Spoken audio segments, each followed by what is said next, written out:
C'est en plein cœur du quartier d'Akebepoto, dans une petite maison du 3e arrondissement, qu'ont été retrouvés, en 2014, de nombreux fétiches et accessoires. Ils venaient tout droit de rituels sorciers. Il y avait plusieurs sachets noirs, ressemblant à des paquets-Congo, qui étaient suspendus au plafond par un fil noir.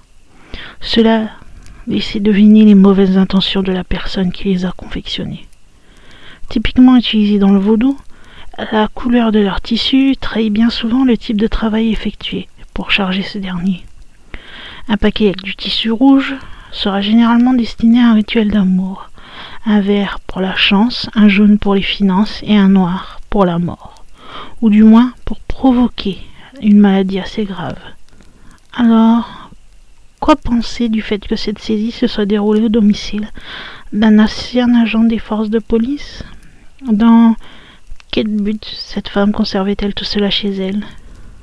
Et pourquoi pas l'aurait-on installé sans qu'elle le sache? Le contenu de ces gris-gris peut varier en fonction du résultat que l'on souhaite obtenir. Et il n'est généralement pas recommandé d'ouvrir ces fameux paquets. Cependant, un maître spirituel de son état en a pris le risque. Il extirpa des paquets de véritables horreurs, parmi lesquels des têtes de vipères, des mâchoires de python, des asticots encore vivants, une tête de hibou, des scorpions séchés, des pièces de monnaie, un slip, 2 chauves-souris, un caméléon, une douille de balle, un hameçon, une corde avec 10 nœuds et un cadenas.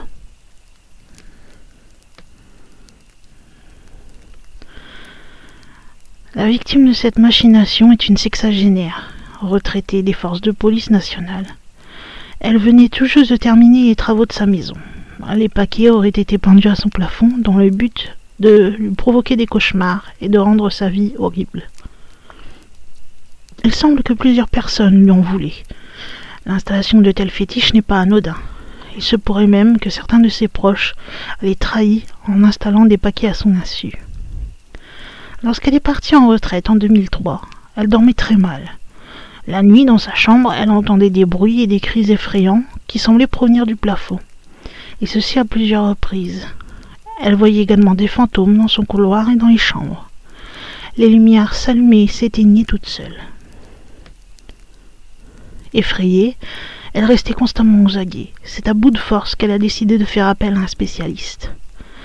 Pourtant fervente chrétienne, ses prières n'arrivaient plus à la protéger efficacement contre les forces du mal. Si bien que son dernier fils lui a conseillé de s'adresser à un prêtre exorciste pour aller s'enquérir de la situation dans la maison.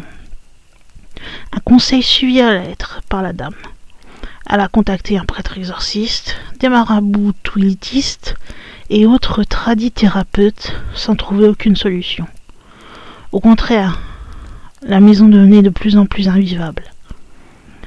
Ce sera finalement un maître qui sera enfin parvenu à trouver la source du problème. Lors d'une séance de voyance, ces paquets étaient bien là pour perturber ses nuits et semer la discorde au sein de sa famille. Après avoir effectué une séance d'exorcisme au domicile de la victime, le maître assura que tout allait rentrer dans l'ordre. Les paquets ont été retirés puis détruits, et il aura fallu une quinzaine de minutes pour que, selon ce dernier, le cauchemar soit terminé.